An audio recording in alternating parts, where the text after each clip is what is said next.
sorrow that heaven can't heal.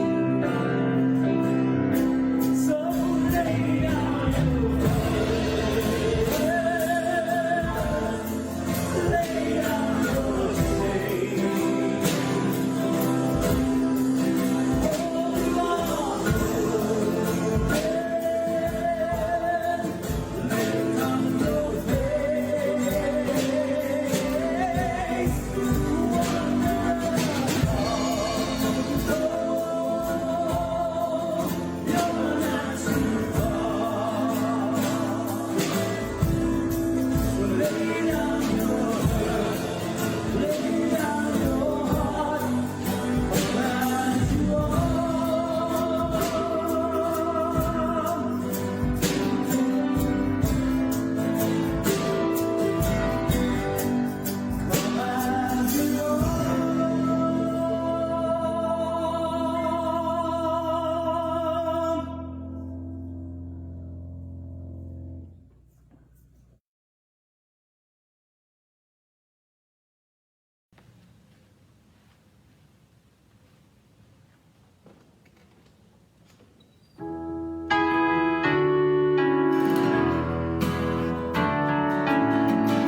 Jesus, where are you tonight?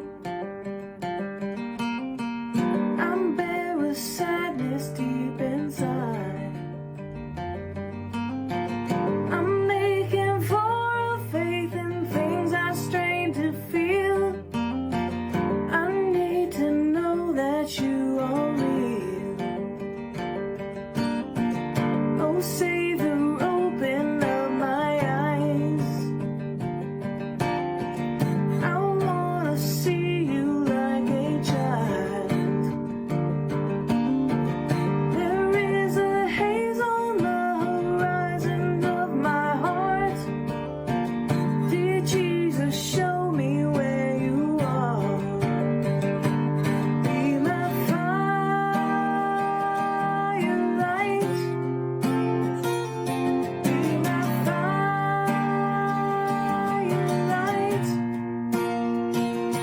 Burning fierce and bright. My firelight.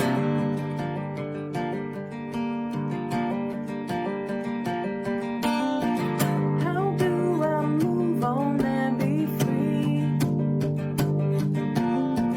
from all these things that I have seen? All of my memories are turning into scars. Oh my God, put back what's been torn apart. Be my firelight.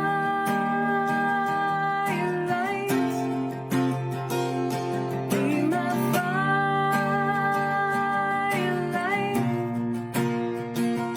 Burning fierce and bright. Be my firelight.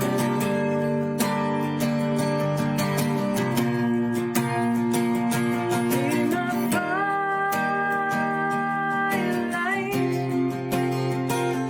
Be my firelight.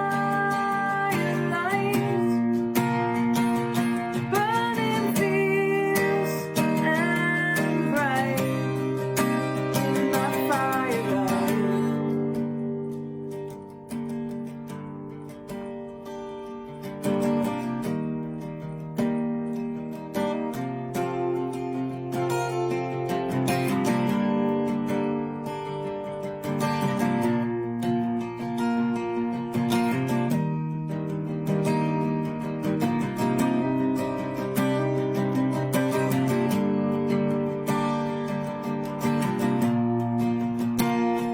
If anyone remembers my name, if I'm ever known for anything, let it be I ran into the night, running with a firelight, firelight. If anyone remembers my name, if I'm ever known for anything, let it be I ran into the night, running with a firelight, firelight. If anyone remembers my name, if I'm ever known for anything, let it be I ran into the night, running with a firelight, firelight.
Well, hello everyone. I'm glad you've tuned in to us and taken a look. I'm Pastor Steve Smithberger, and I serve with Vicar Dave, the West Toledo Parish here in Toledo, and that's serving both Epiphany Lutheran Church and All Saints Lutheran Church. And tonight we're going to continue our series of sharing faith stories, and we're going to hear from Michelle Detmer. I'm going to put on the screen right now. Hopefully she's looking, if I can get her attention. Michelle, are you there? Well,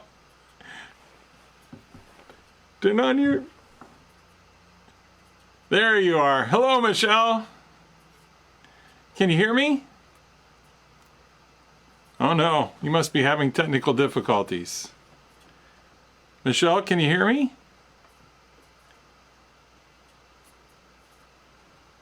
All right. Well, hopefully I can get this solved as to whatever's going on here. Can you hear me, Michelle? Oh, she can't hear me because I got myself. Can you hear me now? Okay. Okay. Now I can hear you. All right. So you're not listening through the... Yeah, I forgot. Okay, so we got to get you fixed up.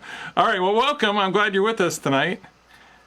Thank you. Okay. Well, we should have a good time here talking back and forth about your faith story tonight. So I'm going to open us with prayer, and then we'll have a little bit of the text, the scriptures, and then we'll get into talking through your journey of faith tonight, okay? All right, good. So let's begin with a scripture verse that I picked tonight from Jeremiah. Behold, the days are coming, declares the Lord, when I will make a new covenant with the house of Israel and the house of Judah. Not like the covenant that I made with their fathers on the day when I took them by the hand to bring them out of the land of Egypt. My covenant that they broke, though I was their husband, declares the Lord. For this is the covenant that I will make with the house of Israel after those days, declares the Lord. I will put my law within them, and I will write it on their hearts, and I will be their God, and they shall be my people. And again, that's from Jeremiah chapter 31. So, let us begin with our conversation. So I know you're a little apprehensive about this tonight, but I'm glad that you agreed to share your story with us. So let's just start with your early childhood experiences. Okay. I just like to do everything just perfect, and that's not realistic. So, so that's good. That's why I'm apprehensive. Other than that, I'm not. Okay. Good. Anyway, my earliest childhood experiences, I didn't grow up in church. Our family didn't go to church, but I had the 4 best grandparents on earth, and they were my biggest cheerleaders, and all of them were active in their churches, especially any of you who know me already know about my grandma B, who, in my opinion, is a saint and should be sainted by the church. She was just the epitome of living what Jesus calls us to. She exuded the fruit of the Spirit. And it wasn't just to me, although, I mean, I was fairly, I'm not, obviously I'm biased, but I saw her do it with everyone, not just me. And so she would bring me to church with her whenever I would spend the night there, which I did tend to try to spend the night there on Saturdays because I wanted to go to church with her. Okay. And her church was, it was a small country church. It was actually, I wish I should have brought a picture. It was a perfect white church on the hill, like it's in like brochures and things. But the people were so friendly. It was a small church, and they welcomed me as if I was part of their congregation, even though obviously I wasn't. And even when it was time to give out Bibles to kids, they made sure I had one. When it was in Sunday school class, they made sure there was a section for me, even though I wasn't like a regular attender. So they just made me feel very comfortable. And my grandmother was, like I said, she was just amazing. And so She taught Sunday school, which I didn't even think about till later, till I found that I loved teaching Sunday school. She just did whatever needed to be done at the church. They even let me acolyte, which, like, for me, that was a huge deal. I didn't know what I was doing. They were just like, here, carry this candle, light these candles. And, it was very, we sat in the same pew, of course. Just, the things that were the same. The people always were coming up to me and asking questions and how are you doing? And how's this? And they knew who I was. So I just had a really positive experience in their church when I was growing up, even though I didn't go to church regularly. So a lot of your impressions of the church at that time were of your grandmother's church, right? Exactly. And your exactly. And my impression of people. Christians, yes, was first of all my grandparents, and then second of all the people at their church. Yeah. So that kind of gave me a good impression. Yeah. I learned some of the basic Bible stories, but it's not like I knew much of anything beyond that. So that was just always something that, that my grandma, she had like a hymnal. So I memorized the words to some hymns because not that I could sing, but I liked the words to hymns. So I always knew like all the words to Away in the Manger, all the verses. And so we'll not be singing that tonight. That's right, yeah. But, yeah, give us a rendition there, Michelle. No. All right, and that was a very small church, right? If I remember right. Yeah, it was really small, really small. They've since merged with like 3 other churches and started like a whole new church. But it was, it was just a small little town, and just the people that were there. They had a female pastor, which I didn't realize at the time was such a big deal. I just thought, oh, why wouldn't there be a female pastor? It didn't occur to me. So what year would that have been? Mid-'80s. Mid-'80s, okay. Yeah. So. All right. So that was a newer thing then. Yeah. So. But you didn't think it was a big deal at all. You're like, no. Yeah. All right. Well then, when you got through high school, right? And then you had a while where you didn't have that experience because you were kind of away from your grandparents and all that, and you went to college for a while, right? Yeah. So I moved away. I lived about 2 hours away from here, down in Mansfield, Ohio. So I moved up to BG to go to college, and met some great friends and had a great time in college. And I stayed close to my grandparents, all 4 of them. But it's not like I went and spent the night at my grandma's while I was away at college. So then I graduated, and while I was in college, that's when I met Steve. And we started working together, and eventually we started dating. And then I graduated, and first of all, for anybody that doesn't know me, I loved school. As a matter of fact, I still love school. I spend way too much time hanging out with my kids and studying with them. And as a matter of fact, my son told me he didn't need me in one of my his classes, his history class, which I love. And I'm like, is it okay if I still hang out? So I was like, can I at least borrow the book then, if you're not going to need me? And my kids are like almost 16 and 15, so they really don't necessarily always need me, but I just love school. So I loved college. And I got an internship. That's how I met Steve, and I just stayed at that job. So after school ended, I thought, yay, I'm free. I can do whatever I want. And my roommate from college was visiting me because I had moved up to Toledo. And I kind of told her, we ended up on the conversation of, wow, we're done with school. We didn't go back to school in the fall. And we're like, this is not really that. I mean, it's fine, but this is it. Like, you just work, and this is what you do with your life. And, there was nothing terribly wrong. There just seemed to be something missing. And so we talked, and somehow she grew up in church. And I was telling her, she knew my grandma, all my grandparents. And so she said, I don't remember which one of us said it, but we both agreed the answer was, why don't we go to church? Because that seems to be what the adults that we really look up to in our life do. So we should probably go. The funny thing is, for some reason, it did not occur to us to go together. She was engaged. I was dating Steve. Oh, so we okay. both went to our perspective. She went to her fiance. I went to my boyfriend at the time and said, I think we should go to church. So we ended up at 2 different churches. Okay. Like I said, as I'm thinking back, I'm like, why didn't we actually go together? I have no idea. But anyway, so I told Steve we should go to church, and he's like, sure. So he said, what church do you want to go to? I'm like, I don't know. He said, my grandparents went to 2 different denominations, but Steve had grown up Lutheran.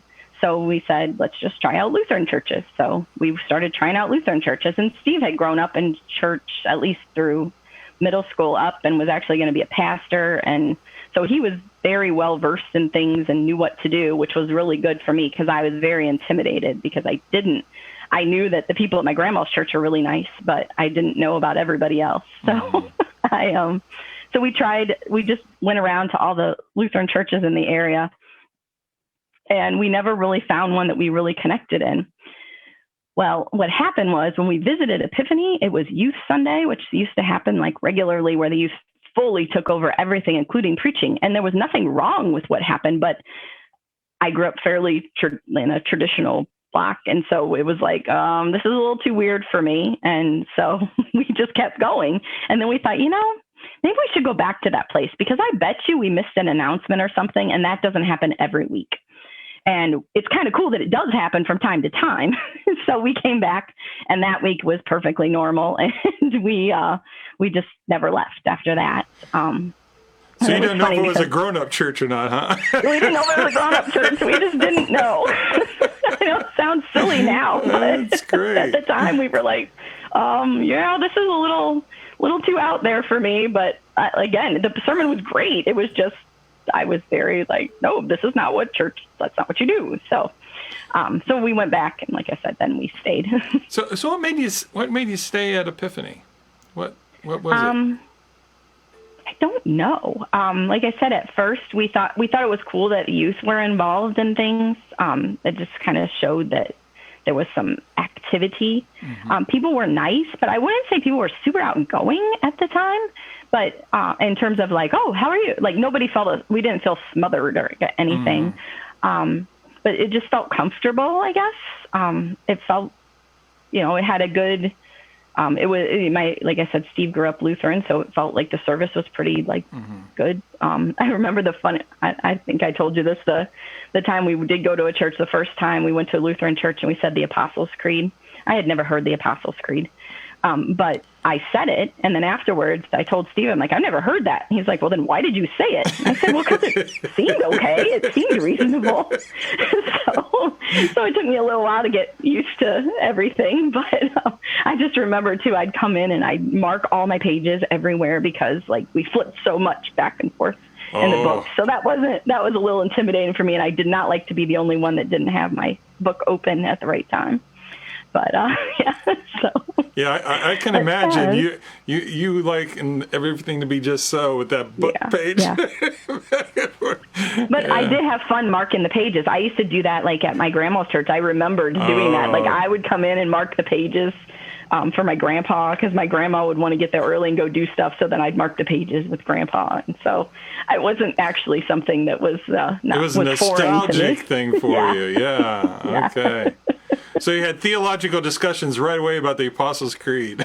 Exactly. I will say, I just remembered a funny story of one of the churches we went to. I checked the box to have a pastor call because I just assumed people would want to follow up. And so the pastor called me and was like, so what do you want to talk about? I'm like, nothing. I don't have anything I want to talk about. I just assumed you'd make me talk to you. I just had some interesting experiences where I may have overthought things even then. So did you have a good discussion when he called you? I think so. But like I said, I think he was so thrown because I had marked the box. And I'm like, well, I assume you'd want to talk to me because I don't know what I'm doing. He's like, nobody ever checks that box. Yeah, nobody ever clicks that box. So. That's awesome. So then, were you guys married at Epiphany?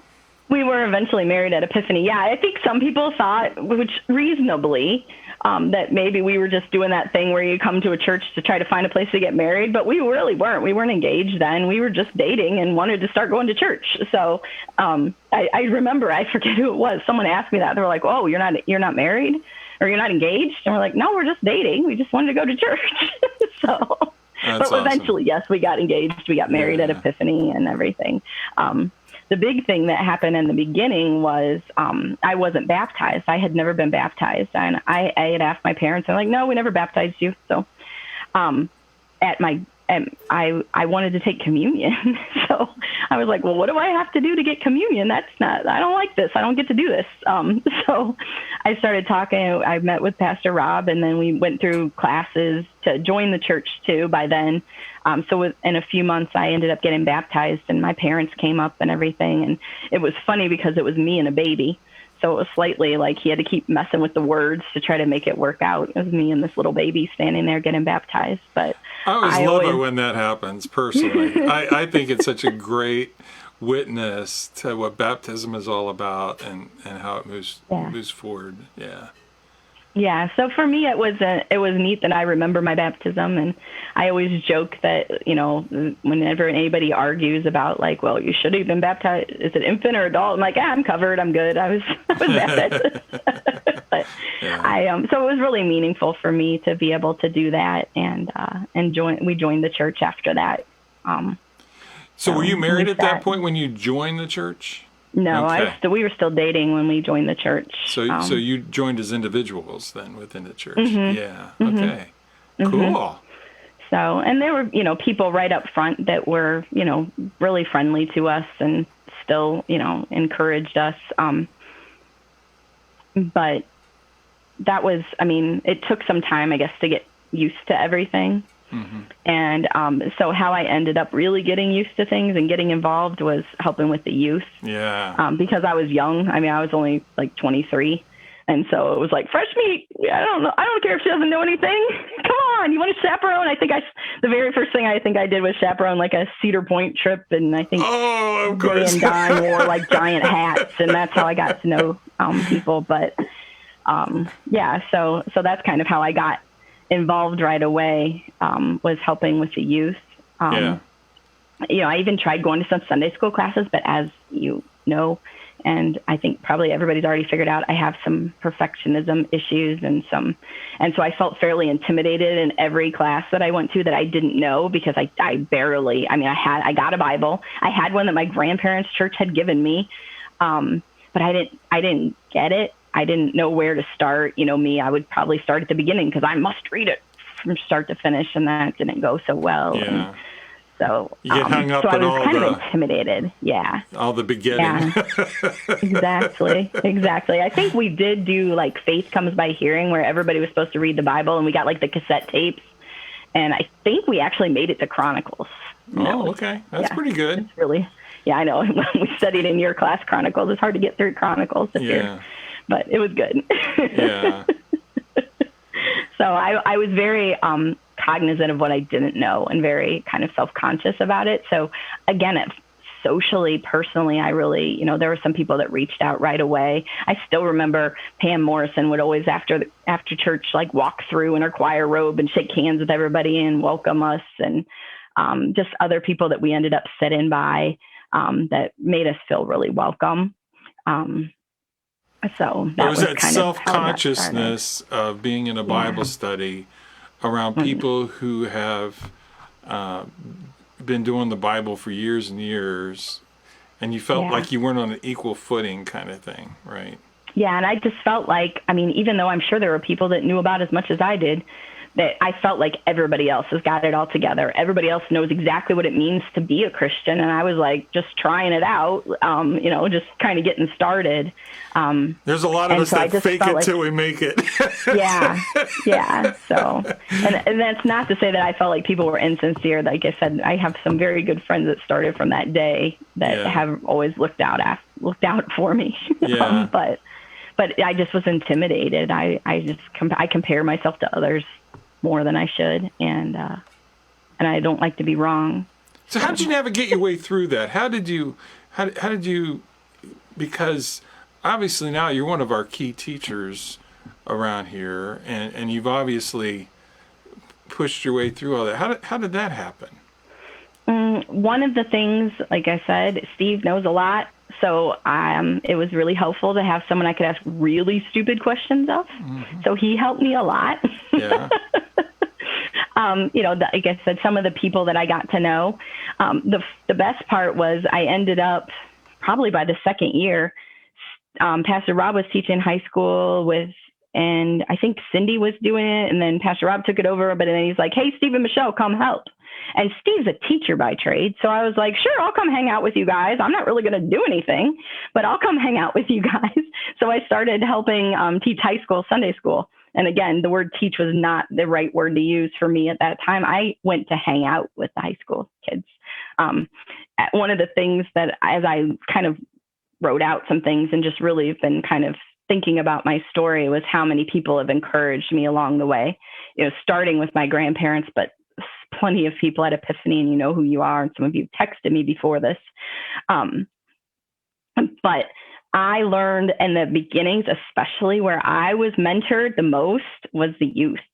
In those first couple of classes, Dave, Amanda, Jessica Amanda would show me where something was in the Bible because I couldn't find it.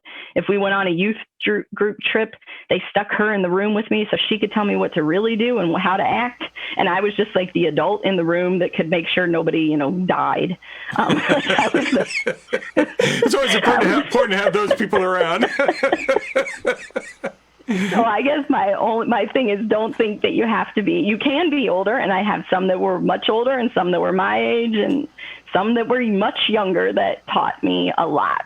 That's where I started to feel comfortable, was going to youth retreats and hanging out with youth who are not youth anymore, obviously. There's kind of a connection there, because when I talked to Kim, she talked about one of the faith formation things was when her conversations happened with atheists, right? And then your conversation, what you were saying is part of your faith formation is, interacting with the youth and being able to approach questions together, side by side, and all that. It really speaks a lot to how God brings us together with all kinds of different situations to really form us in faith, sometimes, and a lot of times, without people realizing that they're helping us, right? Yeah. I think those guys did. I don't know. They're pretty good. Well, and it speaks to the fact that, what informs us is not necessarily the most informed people. Yeah. Right? As we struggle through the questions, informed people certainly help. Pastors and other teachers, Steve obviously helped you quite a bit. But also what gets us thinking through things are when we have those interactions with people who aren't the experts, right? And sometimes that helps us think through things, almost forces us to verbalize some things, right? That we have to put things together in order to verbalize them. Yeah. No, I agree. And it just helped me it was a safe place that I actually could make a mistake if I needed to. Although I can't make a mistake in front of my current teenagers, my kids, but these guys were really forgiving. Yeah. Well, your family, Yeah. They tease me. So that was good. And then the next big growing experience was when Rob and Steve abandoned me and left me in charge of Sunday school. So, I knew a little bit more, so it wasn't totally irresponsible for those of you who were in my class, hopefully. But it was humbling, even some things where I thought I had that figured out. So we learned that lesson, and now I'm like, maybe not. I don't know. I remember a time, and I had forgotten about this till recently. Someone asked me, can we just do some current topics and debate? And I was like, I'm not prepared. I can't handle that. I need to have my stuff in order. And I was always afraid of them asking me or needing some information that I didn't have, which that's one of the things that over all these years later has really improved. It's like the more I learn, the more I'm actually okay not knowing. But back then I was like, this is what I know. This is what I can talk about. I would always joke that how, if you're in school and the students try to keep the teacher distracted so they don't have to actually get to the lesson. I was that person. I was the one trying to keep us. I just liked hanging out with everybody. I mean, by then, during that time, I think like Sarah and Teresa and Emily were in there. And so I just like to hang out with everybody, and I just like to chat, see how everybody was doing. We did fun things. Like I remember the year I made up what they had to give up for Lent. So that was quite entertaining. So it was just, it was good to be with them. Yeah. And by then I think I had been through Vita Cristo. And then I started working at Teens Encounter Christ, which again, that was my same youth that just helped me get in there and get comfortable there. And there I met even more. I mean, people that blew my mind for how amazing they were in their faith and what an example that they were. Yeah. And now they're grown, so we're friends. So it was good. So yeah, I just had a lot of experiences like that really made me feel comfortable, helped me get to know people and just feel like I was part of something. Yeah, it seems to me like your whole story is one of really taking those next steps, really hungering to know more and want to dig deeper into it, right? There's this real, kind of thirst for, I'm going to say knowledge, but it feels like it really goes beyond that, because it really is thirst to know God more.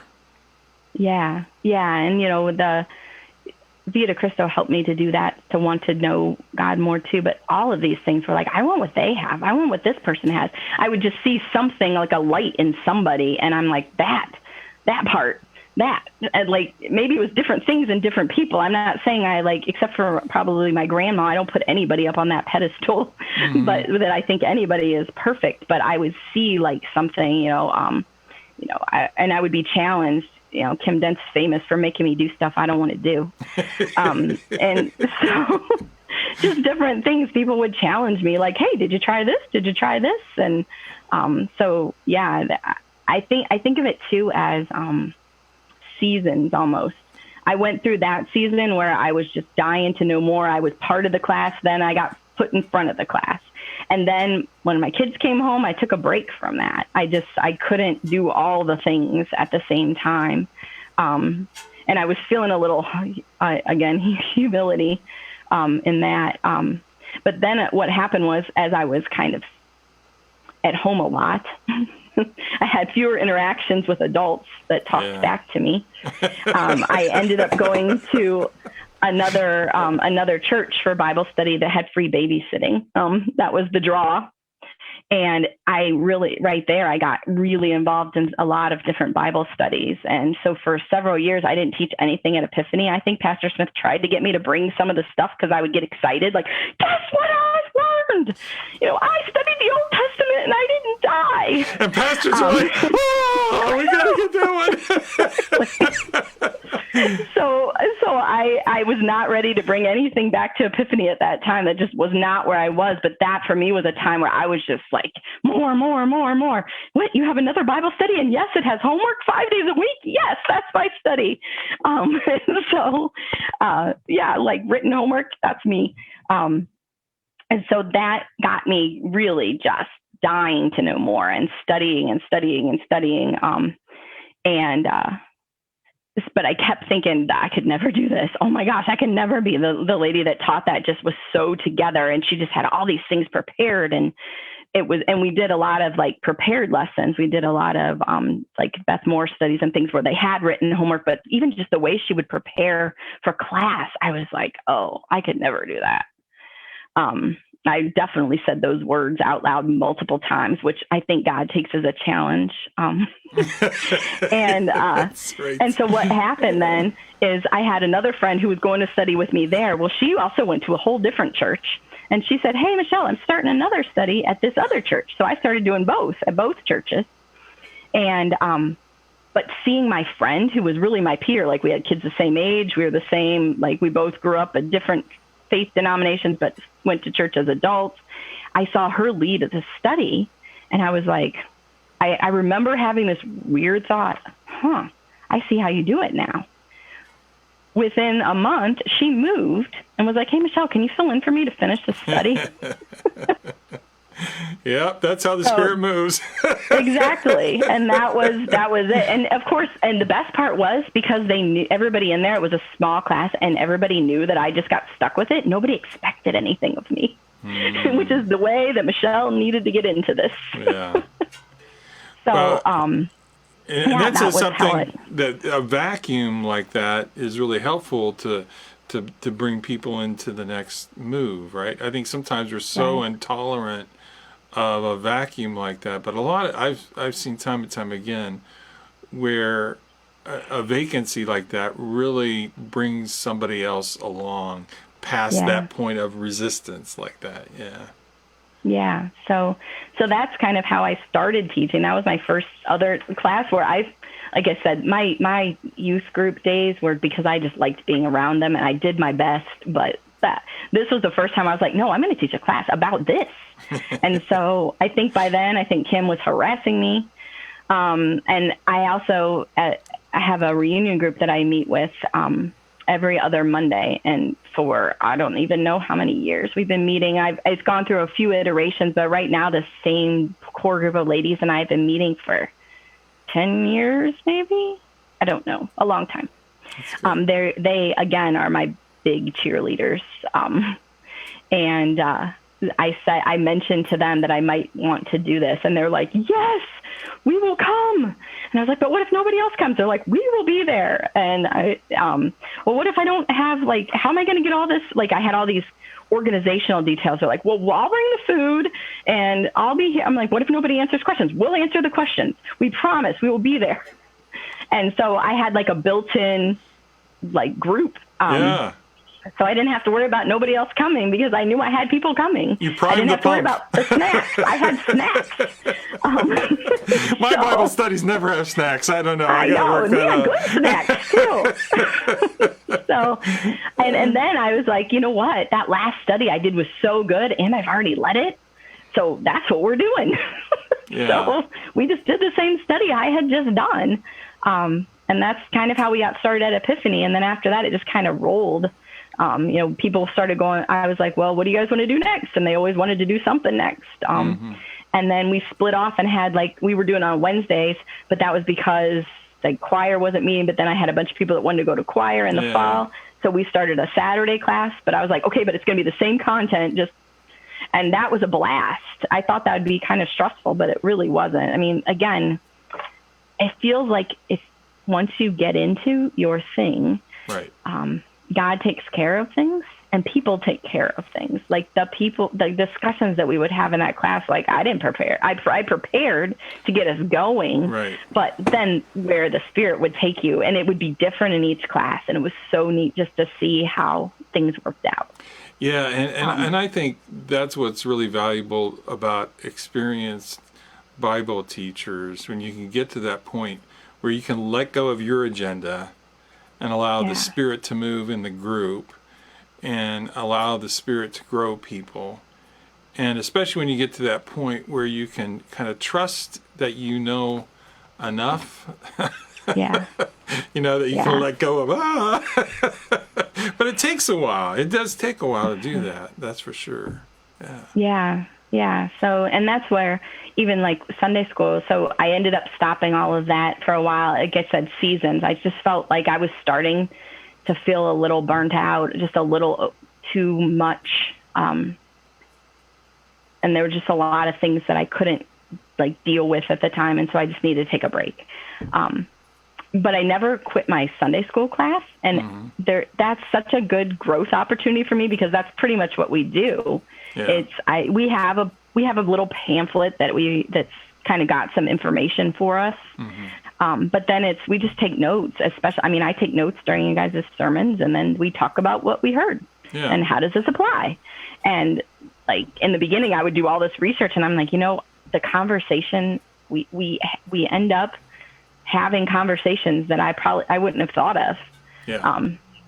And so that's that class is just really good for me to feel comfortable letting the Spirit take over, and I'm just there to facilitate. I have the Zoom ID. Yeah. Right.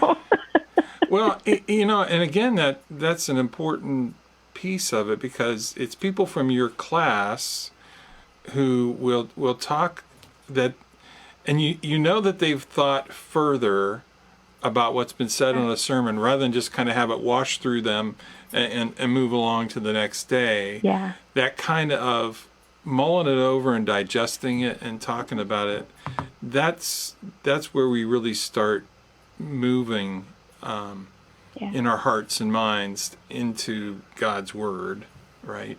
Yeah. And that's why I wanted to do it also, because then I didn't have to do a ton of research every week. I'm not going to lie. That's part of it, because, every week you start to get I can imagine you can understand that every week. It's just, and so it was like, you know what, this is just a lot. This is what I want to talk about after church. This is like what, and you get to know each other. So you kind of know where something might hit, and it was good. It's been a good experience to kind of do that. That was kind of my season of stepping back again. Like I said, it kind of goes in seasons where it should. Yeah. That's the healthy way to go about it. It's that we're going to talk about that this Sunday. It's that Sabbath principle, know, that there are seasons of kind of output, and then there are seasons of just kind of resting and letting the Spirit refill you. Yeah. That God nourishes your soul, and then you can pour out again. But it's like breathing. You can't just expel breath. you have to stop and take it back in, and then express it again. And sometimes we can get caught up in this overdeveloped sense of responsibility, I guess. Yeah, which I have. I have that too. So there was a lot of guilt in letting go of every last thing that I've told you so far that I stopped doing. Yeah. There's a lot of, but as I look back and, knowing that I was having this thing and just kind of looking back, you could just see it. It's just like, this is what I needed to regroup and to reset. Some things like don't stop. I always meet with my ladies every other week. Yeah. Because that's breathing in. Right. And you get to breathe out too. It's not just about me. Yeah. But that's where, if things are hard, I've had a bad, that's where you can go. That's where the church has really, I've been overly blessed by just so many people at our church that have really encouraged me and pour into me. And some of the people in my reading group don't go to our church either. So I'm not saying it's just but the church, people in church that have really helped me along my way. Yeah. I wouldn't be doing any of this if it wasn't for their encouragement. And Steve, too, of course. He's very supportive and always helps me out when I'm just stuck or what am I going to do? Yeah. Sit out with me. Yeah. It's one of the things that one of the professors at my seminary, 20 years ago, talked about was, if you never take time to fill up, then you've got nothing left to pour out. You just don't. That's how it is. Yeah, and that's why I this fall, a year ago this fall, started diaconia. Was another thing. So I saw the pamphlet in the back, and I had just dropped out of a lot of things and was not doing stuff because if you remember my health problems. So I couldn't sit in a room with people. Yeah. I just was very very anxious. But I saw that, and I was like, I could go to class, and I could just have a whole class on the Old Testament, and a whole class on the New Testament. And then I saw who was teaching it, and you're one of them. But I saw some other pastors that I know and love that were on that list too. And I was like, I could just go in and a Lutheran class, because some of the other churches I went to weren't Lutheran, and there's nothing wrong with that. That was great. Right. But every once in a while, it was just kind of nice to just, okay. So let's debate this Lutheran thing, instead of just feeling like I have to defend myself. Right. Right. So it was just like, you're kidding. I could do this. And so I'm there was homework. You can do it. And there's homework and papers. Yeah. So that's kind of where I've been the last year and a half on that, is working on that. And, it ends sometime if we've had to rearrange schedules, but it should be ending sometime this summer. And that's just really, it's just been right up my alley and just filled me with all these things like, oh, maybe I should teach it. What about this class? What about this? What can we learn this? Yeah, so it's got me a little excited again. So what's moving you then? What's exciting you? What do you feel passionate about these days? Well, I've been doing a lot of studying history. Both kids somehow have ended up in history for a lot of times, and Sam's in like AP history. Yeah. So we're like really digging in. History has been, and one of our classes was church history. Yeah. Really ancient church history, and then the ELCA, or all Lutheran in America history. And then just my experiences that I've had over the years, traveling around. Like I've been in lots of countries back in the day before kids, when I was going places, doing work in other countries and other places. Have a different perspective, I guess, on Christianity. It does. Like you leave the country and you go to a church somewhere else, you have a little different perspective. Some of the friends that I've made and that my kids have made, and that just, I've been spending less time in maybe some of the circles that I may have in the past. Mm-hmm. I've spent time listening to people that maybe don't look like me, don't sound like me, and hearing their perspectives. Mm-hmm. And I've been out and about with people, and had been able to kind of step back and watch and listen. And I got convicted of just some things that were in me, like, wait a minute, why do I do that? Or why do I think that's the right way? Why is this? Why is that?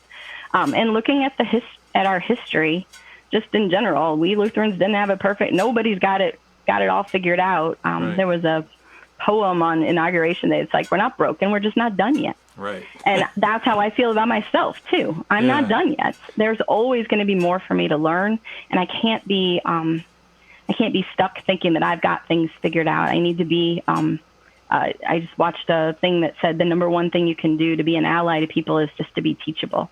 Yeah. To not put your own, recognize that we all have our own perspectives, and we can't invalidate somebody else's perspective based on what I've seen. Because I haven't seen everything.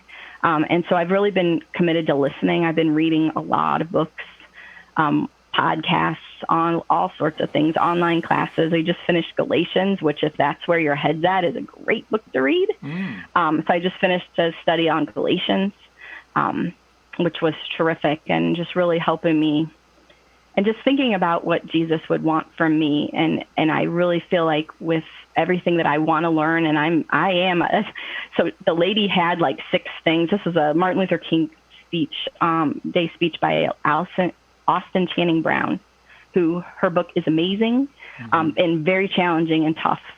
She actually grew up in Toledo and wrote a book about what it was like to grow up black in Toledo. Wow. She's about my age. I didn't grow up in Toledo, but if you think every once in a while you read a book and you're like, oh, they're not like me, or they're from, right. And it's like, nope. I'm like, hey, she grew up in Toledo. I didn't know that. So she gave a speech at the Unity Day at Toledo, Martin Luther King Day. And she had a whole list of how to be an ally and how to just really work for people that maybe don't look like yours, but you can help. If you have a position that you can help. And she had a list. I forgot all of them except for teachable, because that's the one I was like, I got that one. I've got a lot to go, but I am teachable. Well, I think that's an important thing for us to think through, because we are so white, right? Yeah. And we don't have a lot of diversity in our church. And right. So the question is how do we really hear those other voices? How do we become aware, you know, and what are the opportunities for us to get into that? Yeah, I think about a couple years ago, I had heard just one easy thing you could do was stop reading only white authors, because you accidentally do it and you don't realize you're doing it. And so to consciously say every other book, or just make up a rule. I make up rules for myself. This was not you must do it this way. Right. For me, it was every other book. I would go just get some different books from different authors and just listen to other perspectives, even just like fiction books. Yeah. just listen to, I don't have the corner on, like none of us do, on what the experience is of people, and listening for that, and recognize that no matter how impartial we think we all are. Yeah. I mean, I am. Everybody is. So really listening to people and their stories. It seems like so much we hear, and it has to be political, and it doesn't. Yeah. It can be. It doesn't have to be. It definitely doesn't have to be partisan, but it might be political. We might have to do something. Yeah. And that's not my comfort zone. And I'm uncomfortable sometimes with what I'm reading, and I'm starting to be okay with that. Yeah. And I'm starting to think that maybe there is something in sharing that I am like the least expert person, but at least I know it. So maybe that's the place to go. Well, and again, I think it's about the ability to host a discussion, or kind of be the catalyst for discussion. I think that's really important. And like you said, I mean, again, from seminary, one of the things they said is it's really important not just to read theology books from our age, but part of the reason we read dead authors is because while those people did have some blind spots, and yes, they had a different knowledge, they just tend to have different blind spots than what we have on what it is to be human, and faith and everything else. So it's allowing another perspective to sit at your table when you're having an interchange with a book from ages past. It helps you think from outside your own milieu, so to speak, right? Yeah, exactly. Just looking outside myself, looking at what other people have to say. So it looks like a book study may be in our future. Maybe. I don't know. Yeah.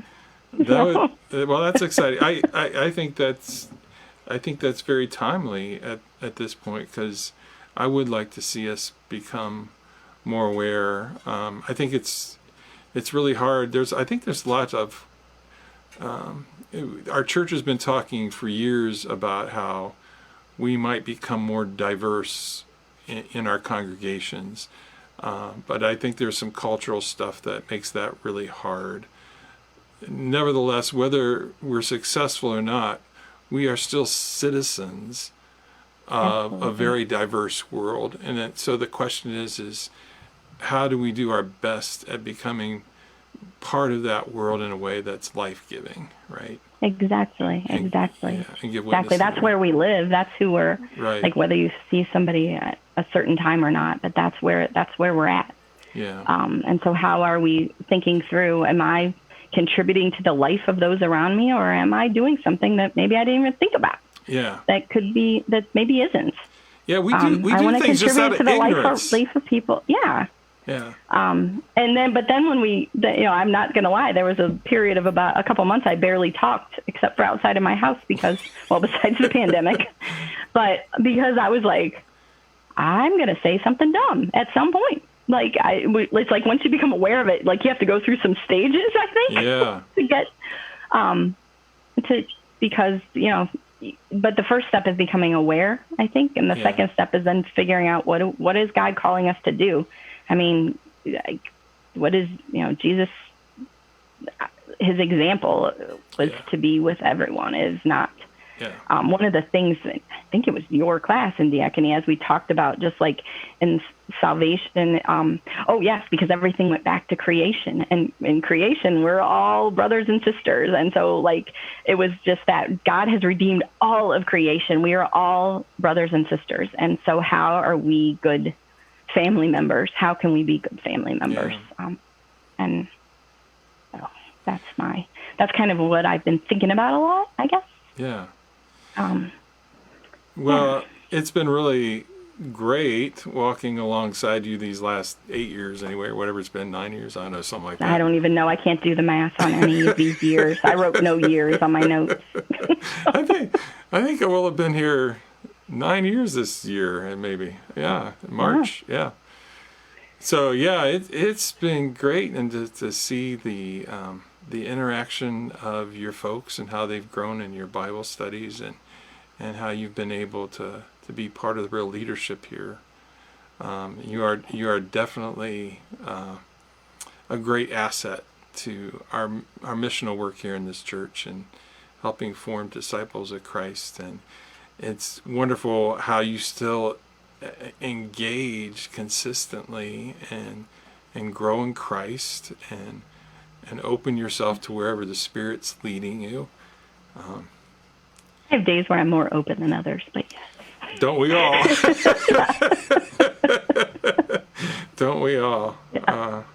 But yeah, you've been a real gift, and we really appreciate your presence amongst us. And we look forward to seeing what the Spirit's going to do in your life and for the sake of our church together. Thank you. Yeah. Thanks. So let me close this with prayer, and then we'll move out of this. Heavenly Father, we thank you for the movement of your Spirit in Michelle's life and how you've continued to urge her on and continued to encourage her and provide for her growth and brought people and opportunity into her life that she might be a gift to your church. We thank you, Lord, for everything you've done in the past and everything that you will do in the future to make her an instrument of your grace in our midst. We look forward to seeing all that you have for us as we continue to walk together in the light of your grace to be a witness to your world. Bless us, Lord, for it is in the name of Jesus Christ that we pray. Amen. Amen. Thanks. Thank you. Take care. And thank you, everybody, for taking a moment to look into this. Tune in again next week when we have another story from the net. And tune in with us this weekend as we continue to talk about what it is to be fishers of people, growing in the gospel together. Take care. God bless.